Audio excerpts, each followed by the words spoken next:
Hey, welcome to Socialism for All. Today's date is October 16, 2021, and it's time for the bi-monthly Vaush stomping. This is not necessarily my favorite, preferred portion of the S4A programming.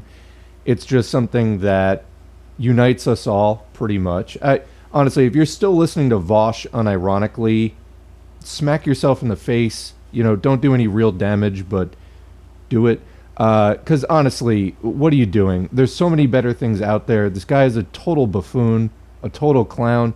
By his own admission, in his conversation with Hakeem earlier this year, he said he doesn't really read theory. He doesn't know anything. He just pulls shit out of his ass, and uses Wikipedia, and that's about it. I mean, and, Wikipedia, it is what it is, but it should not be the basis of, the cornerstone of your knowledge, okay? Anyway, this is a clip titled Vaush Explains Why Marxism-Leninism Doesn't Mean Anything. This is from another poster who, took a clip of Vaush. I'm not going to do the whole clip because I realized I did pre-watch it a little bit, and about halfway through he starts talking about completely unrelated things, so I don't know why it's all in the clip. But anyway, I'll be doing 8 or 9 minutes of it. So off the bat, here at Socialism for All, we mainly do audiobooks and then a little bit of commentary and current events. But basically what we teach is Marxism-Leninism. It was the official state ideology of the USSR and other socialist states. It's just beyond belief that somebody would have the audacity to say it doesn't mean anything. But when we get into the particulars of Vaush's case that it doesn't mean anything, we see his usual tricks and deceptions that socialism is only, something Marx wrote in 1850 and that's it. And, let's totally disregard the 170 years of people trying to actually apply it in the real world, getting blowback and repercussions from imperialism, basically as they try to take your shit over. And this goes back to the Paris Commune. But anyway, again, I don't want to give Vaush too much credit. He doesn't really read anyway, even early Marx. But to just take these fundamental ideas and just say, oh, everyone else distorted them, it's never been tried. This is just, again, the audacity, the just sort of to sit in your privileged position in the United States, which is torturing and destroying people all around the world, and just be like, I know better than you all.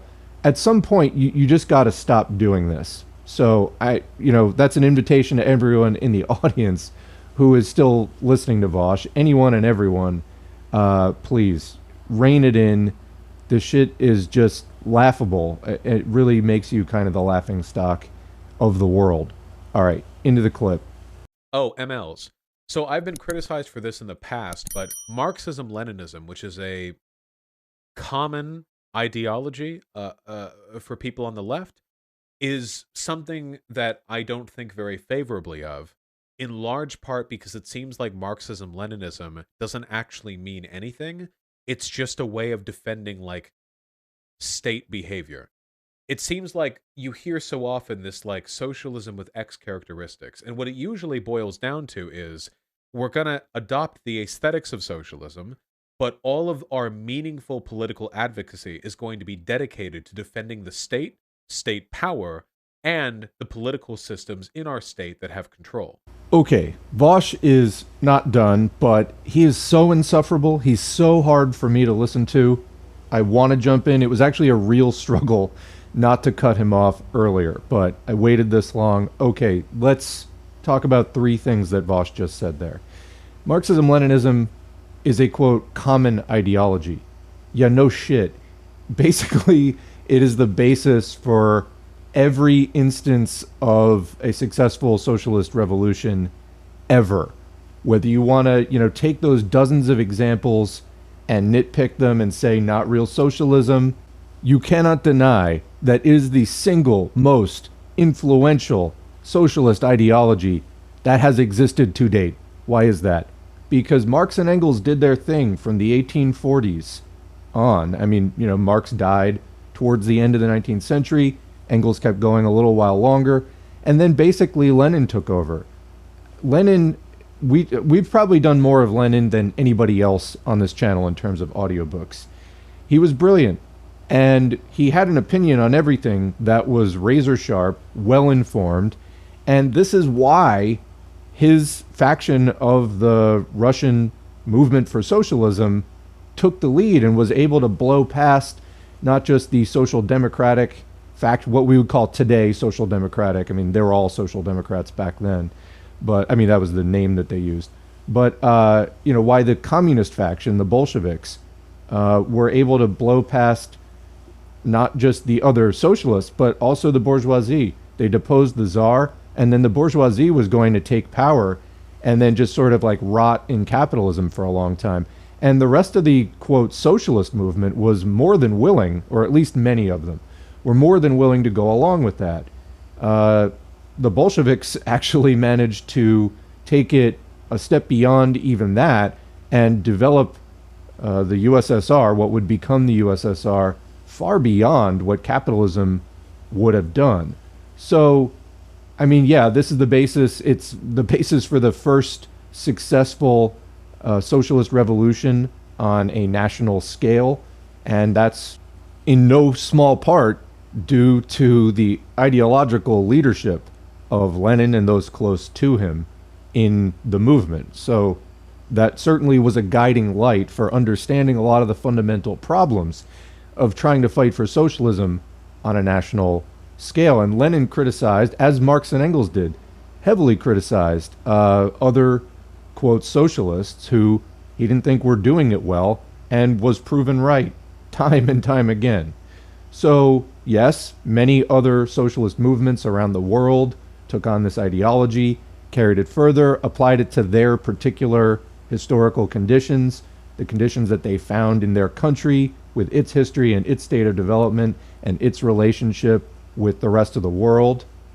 And it got adapted into this form and that form. But yeah, Marxism-Leninism is a very solid template for trying to fight for socialism in the 20th century, when capitalism became imperialism, moved into its basically present form. Capitalism is still imperialism, and so Marxism-Leninism is still highly, highly relevant. So yeah, to say it's common is a bit of an understatement. Now, the second thing that Vaush says is that ML doesn't actually mean anything. It's a way of defending state behavior. So here's the thing about that. Once you have a revolution which cannot defend itself is no revolution at all. That's incidentally something Lenin said. What does that mean? I mean, even if you talk to anarchists, they will bend over backwards in describing, how they're going to defend their anarchist society and how that society will run. And a lot of times it winds up sounding, in practice, a lot like the Soviet Union. Like, oh, great, so you want Soviets. Like, yeah. But no, they just don't want XYZ. And oftentimes the XYZ that they don't want is some piece of Cold War propaganda. Anyway, that's a discussion for another time. But this notion that Marxism-Leninism is, quote, a way of defending state behavior. Well, when you have the revolution and you seize power and you kick capitalists out, you set up an administration for taking your society into socialism, because you're starting from capitalism. This is a difference between a socialist revolution and a capitalist revolution. When you have a capitalist revolution, capitalism already has been building underneath and within feudalism. You can't do that really to the same extent nearly at all with socialism. You can maybe set up political organizations which might form the basis of some of the administration of your new society. But economically, and as far as the old bourgeois state, you have to really tear a lot of that down and just start over. Okay, so then where is your movement at that point? You're no longer fighting this battle or doing this strike or doing that. You now have an apparatus for expropriating the expropriators and suppressing the reemergence of any kind of capitalist behavior, which in fact you need to do to suppress that, as phase it out as rapidly as you possibly can, and then stay on alert for efforts to restore capitalism, whether that's by overt invasion, whatever it is. I mean, after the Russian Revolution in 1917, there were 5 or 6 years of war. trying to hold on to socialism. So, and the people who were going to then start to build the new socialist society because the capitalists wanted, quote, their shit back. That's what happens. So a way of defending state behavior, to me, just fundamentally misunderstands the task of trying to build and administrate a socialist society. Do you think that this doesn't need governance? Like, what do you think? So yeah, Marxism-Leninism goes into, it was the first time you had a revolution on a national scale. How do you do that? How do you manage it? And, what is that transition like, etc.? Okay, this seems obvious to me on its face, but Vaush just, dumbs it down into statism, or whatever.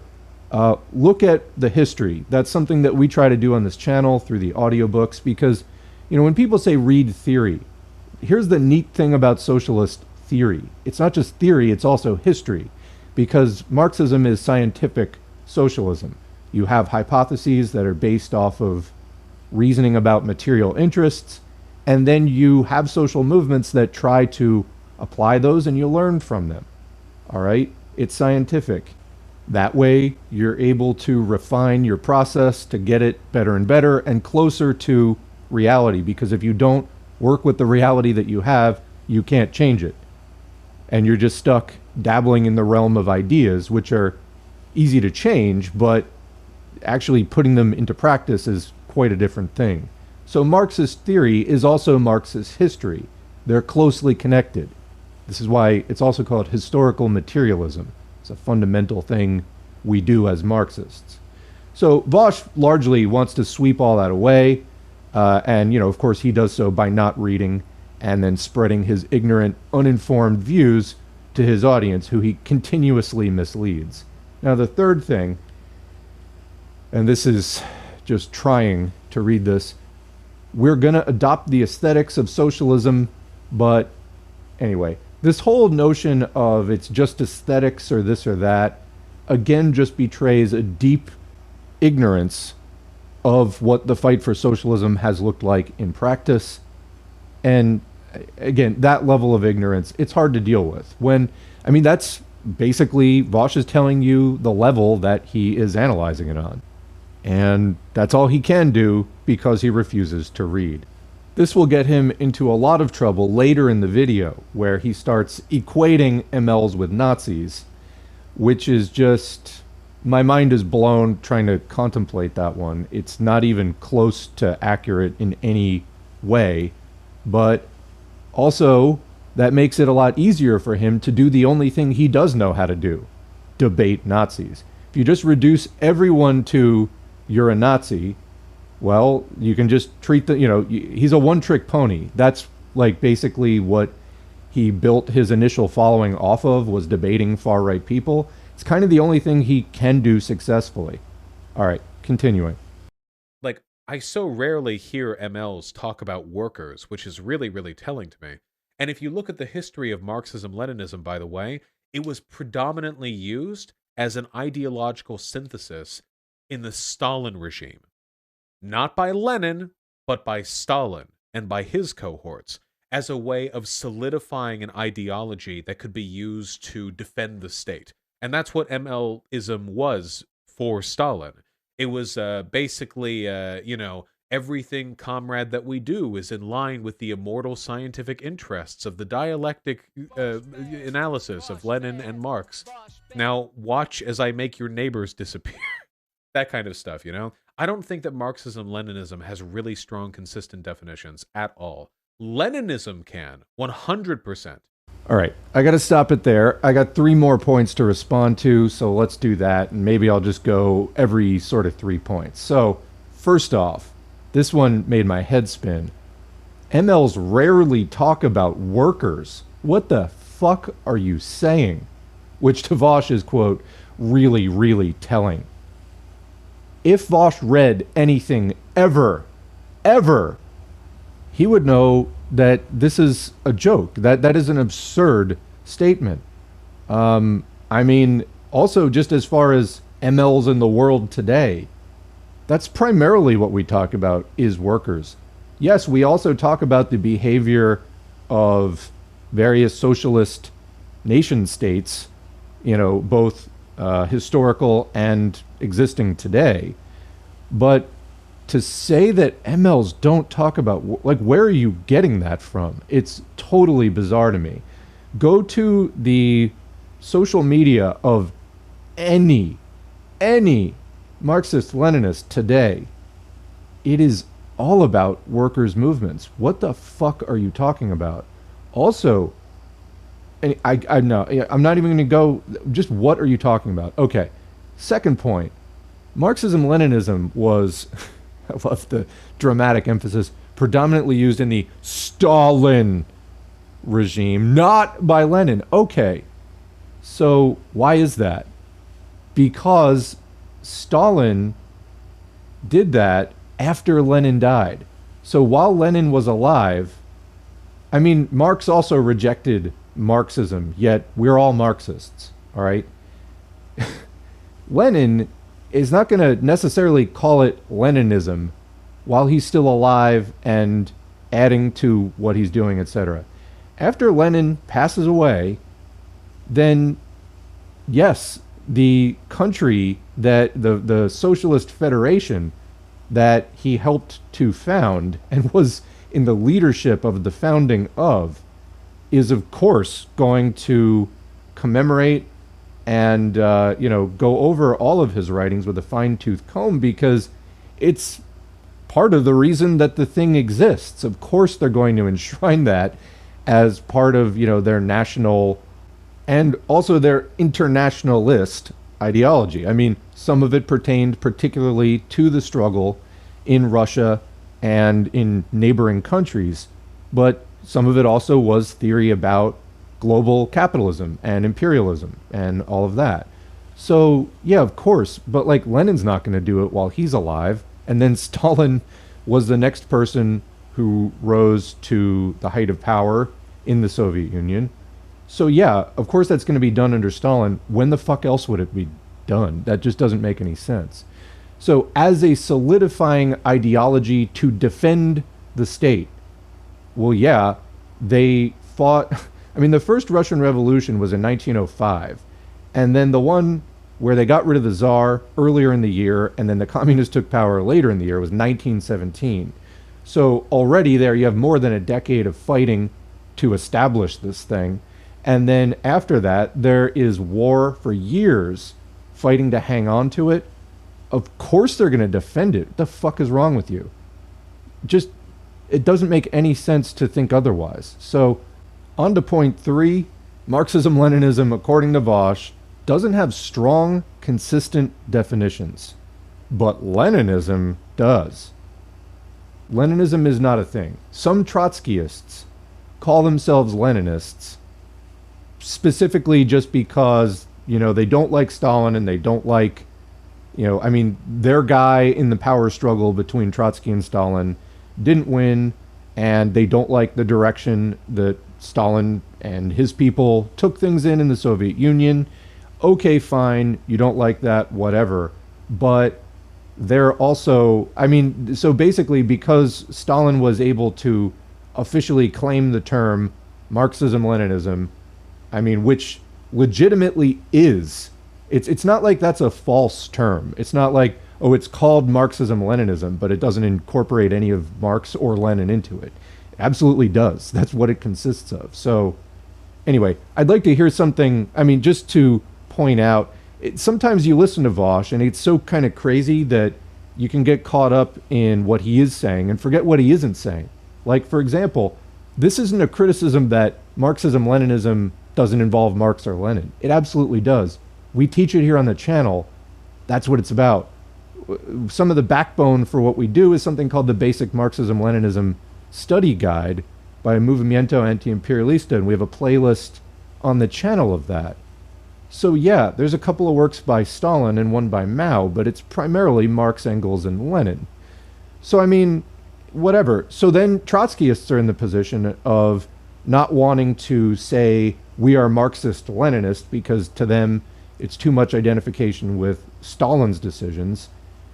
Okay, but they do believe in Marx and they do believe in Lenin. So some of them say that they're Leninist, or I am Marxist and Leninist, but I am not Marxist-Leninist. Even though that is what Marxism-Leninism is. Okay. So to say, though, that it doesn't have strong, consistent definitions, absurd. What is he even talking about? And then, but Leninism does. That's literally the exact opposite. So I don't know what to tell you about that. If somebody can give me a clear, consistent definition of Leninism, other than it is the same thing as Marxism-Leninism, except for people who don't like Stalin, let me know. Anyway, before we get back to the clip, just on one other point about purges and trials and things like that during the Stalin period, we are still sort of at early USSR history and Lenin in terms of the readings that we're doing on the channel. We'll be getting into the later 20s and 30s after Lenin's death, and then the quest for power among leading Bolsheviks following the hole that Lenin left. Personally, I wish Lenin had lived at least another 10 years. I think that they could have avoided a lot of problems. Lenin died very young, in his early 50s, after having several strokes. It was massively unfortunate. I mean, Lenin was contending with a lot, so it probably took a toll on him. Anyway, like I said, if he had lived 15 more years, they might have gotten some of these things worked out. They didn't. So you had massive jockeying for power at the same time that the Soviet Union was being set up. There were clashes over major questions of policy that the USSR should take, foreign policy, etc. And everybody has their own ideas about how justified this faction was or that faction was, and how justified these, purges or these trials were. It's very contentious. And we will get into all those topics in a few months on the channel when, we sort of catch up with that period of history. All right, back to the Vaush clip. And there are elements of Marxism-Leninism that I think are defensible in some cases, but I don't think that the broader ideology really means that much other than defending whatever services the state we like at the time, And I don't think that is very good. I think that is very, very bad. Tankie is one that I cover a lot because I argue with... Okay, he has moved on to the word tankie, so let's just take that one last point on that topic. Vaush says that there are elements within Marxism-Leninism which he thinks are defensible, but largely not. I just want to point out he gives absolutely no specifics one way or the other. Well, what do you think is defensible? We have absolutely no idea. Mainly it is about justifying the state. Can you point to a single thing within major texts of Marxism-Leninism that are just about, quote, justifying state behavior? Can you name a single one so that, I don't know, maybe it would be up for discussion or people could form an opinion about this? Because you're talking about massive amounts of literature. So what are we supposed to look at? Vaush doesn't say. Also, there's sort of the implication that, in justifying state behavior, that phrase, that this means justifying some atrocities that the state is committing. Well, again, find me that literature, we could have a discussion on it. But Vaush doesn't know. He hasn't really read any of it. So he's just pulling this out of his ass for his ignorant audience, who he is misleading through low information conversations with his chat feed, exactly like the one pictured here. So now we're going on to the word tankie. This word needs to die. It's ridiculous. Vaush talks about it in this clip. These people all the time. So I've talked about this in the past, but when I describe a tankie, what I'm usually saying is an authoritarian whose aesthetic interests lean towards Soviet or communist aligned countries, who are principally interested in opposition to American political hegemony rather than a positive interest in certain ideological positions. So one thing that I've noticed... Okay, we'll pause there before Vaush gets to his observation, whatever the fuck it's going to be. Just to say, let me read that back. I think I got the whole thing. Quote, a tankie is an authoritarian. What is an authoritarian? I mean, objectively, what is that? We don't know. We don't know. Vaush has his bourgeois liberal ideas about freedom and liberty. What does it mean in this context? We don't know. Vaush is just making shit up. An authoritarian whose aesthetic interests. Their aesthetic interests? What are you talking about? Like, what is an aesthetic interest? What color lipstick they wear? What are you talking about? How they accessorize? What is this? An authoritarian whose aesthetic interests lean towards Soviet or communist-aligned countries, who are principally interested in opposition to American hegemony.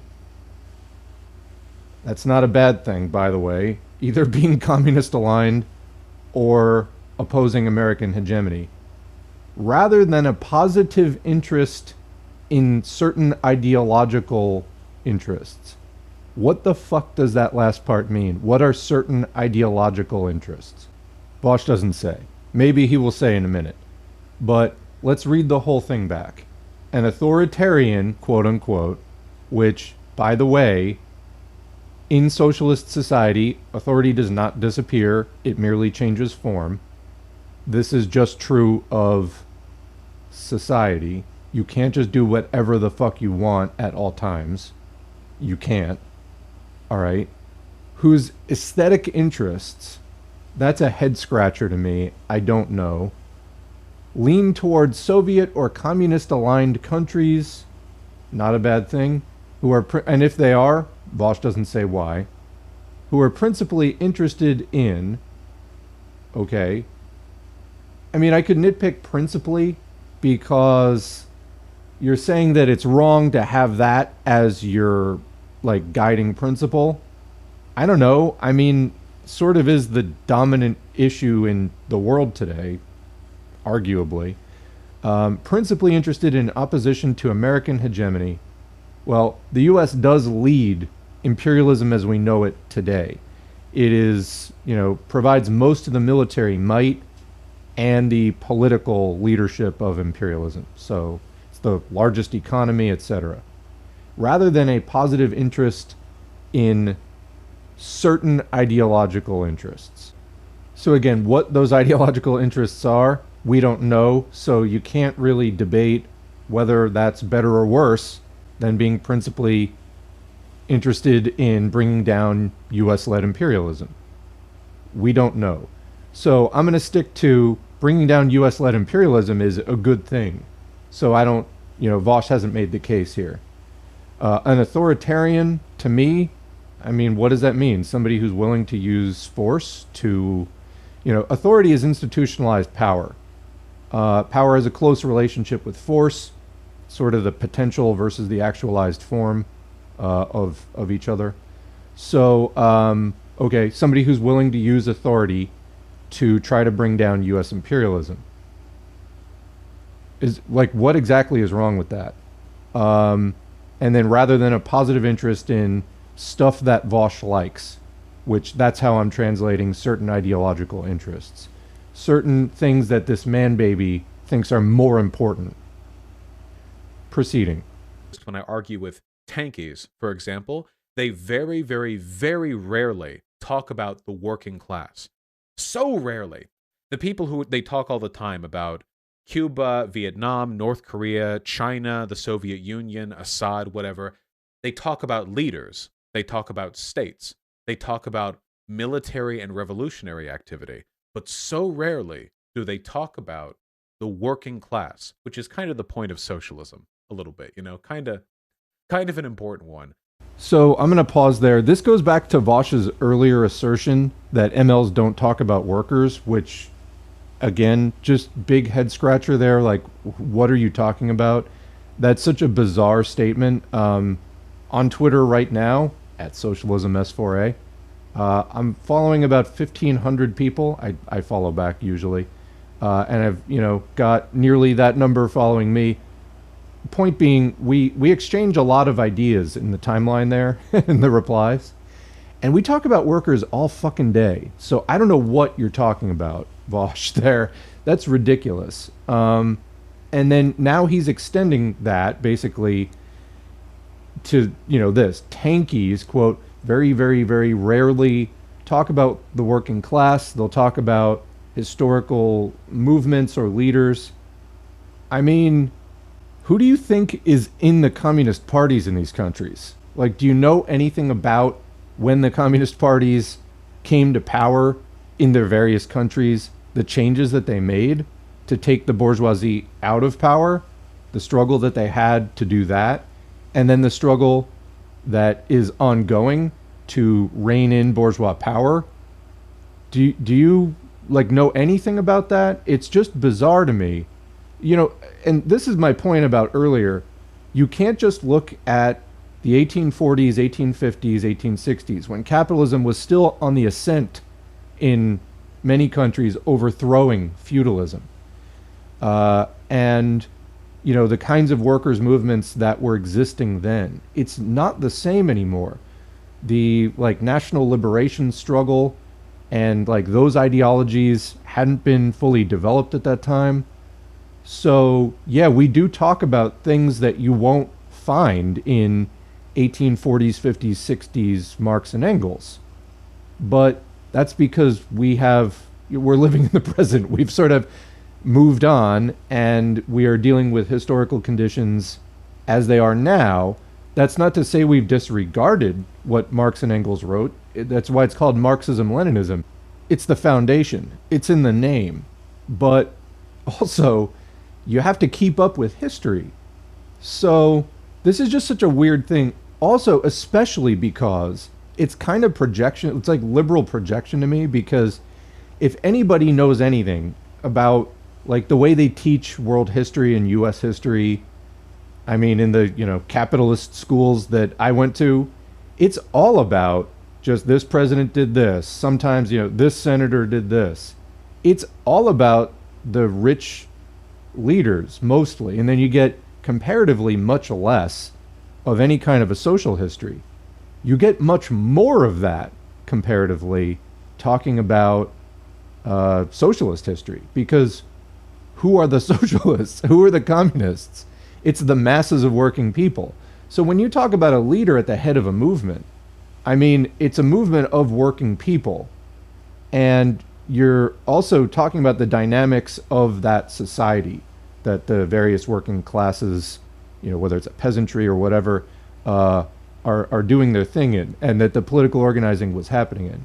It's just sort of like a bizarre projection-laden statement to me that, I mean, also I think is in large part flatly untrue, as commented earlier.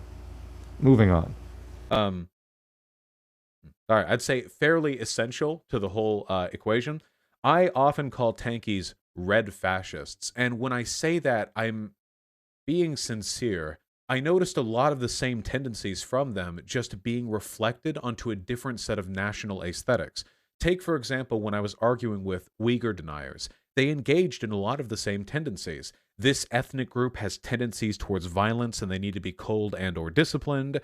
Our state is the greatest state and there is a conspiracy the rest of the world has against us that we must fight against in order to bring our people to power. You run it all down, like hyper nationalism, hyper xenophobia, really often weird reactionary takes that they'll bust out if it's convenient to the interests of the... So this clip didn't hold up so well. The entire Xinjiang narrative has completely failed. That happened, well, it's been happening, but pretty much the final nail in the coffin happened this week with an AP story that came out about it. The story has been in tatters for a while, and it finally just fell off the wall and onto the floor this week. So here we go. What is it about Radlibs that they take U.S. State Department talking points? They just want to believe it so desperately. They take these talking points and then they hold on to them longer than the U.S. State Department does. Update your marching orders. Come on. You're falling behind, Vaush. It's a little bit outside the scope of this video to go into all the particulars of that. But yes, China did not want a massive destabilizing force spreading in their country, which had already destabilized other countries. Therefore, they established resources and facilities in the area of China where this was happening that would ensure that people growing up in that area would get a more positive socialization and wouldn't get recruited into actual terrorist militias and have their lives robbed of them fighting for reactionary aims.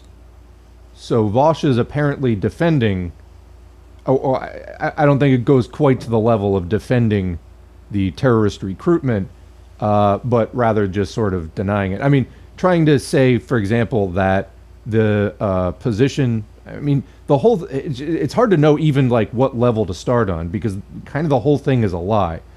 Okay, Vaush said that people, MLs, tankies that he talked to, were saying that there's something, genetic about, this population that they need to be, handled specially or something.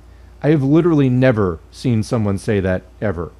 Also, Vaush doesn't say anything about the actually existing terrorist recruitment, religious fundamentalist terrorist recruitment that was going on. Do you support that, not support that? What would be your solution to it, etc.? This is never addressed. Anyway, it goes on. The whole thing, it comes unraveled from there.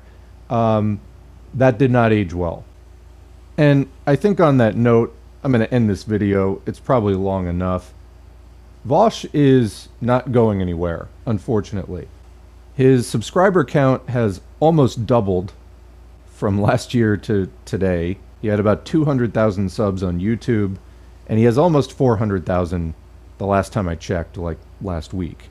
So that's a big increase. And this is just a person that politically we need to contend with the occasional debunking and denouncing and criticizing and that sort of thing. I think that Vaush is at this point past the level where it can be easily dealt with, discarded, brushed off, and forgotten. I think that basically what you're looking at here is the future of the Democratic Party, or at least its sort of, progressive wing, quote unquote. I think that as such, that's where he's positioning himself. This is a large base. And, the best we can do is pick off the people we can, but basically just keep teaching what we're teaching out here in the actually socialist educational sphere and, make the opposition to what Vaush is doing known. Take every advantage that you can to take shots, when he really makes a fool out of himself. Last night on Twitter, for example, somebody brought up Engels on Authority. Vaush said, quote, "I hate that book," which then opened the door to about 5,000 kicks in the face of like, that quote book is 3 pages long. Clearly you haven't read it, etc. So take the shots that you can. I mean, it doesn't need to be an obsession, but this is the new face of young liberals, I think, is basically what we're dealing with. As such, he has a large audience. Let's just do what we can and, just keep the attacks coming on a fairly consistent basis. It's something that we always need to do as socialists and has been done since the very beginning. On that note, I'll leave it there. What do you think? Leave a comment. We'll continue the discussion in the comments below. Otherwise, thanks for listening. Thanks to the current patrons whose names are on the screen. If you'd like to get your name on the screen, head to patreon.com/socialism4all. You can sign up for as little as $2 a month. Every donation is encouraging, also materially supportive, so thank you for all of that. If you'd like to help out without a donation, liking, subscribing, clicking the notifications bell, leaving a comment, and sharing these videos on your social media all help to expand the audience, expand the conversation about ending capitalism and about socialism. So thanks for doing that. Whatever it is that you do, online and in your community, to spread the word about socialism, thanks for doing it. If you are so inclined, start a socialism-oriented project of your own. Maybe join an organization if there's a good one in your area. And we'll catch you in the next video.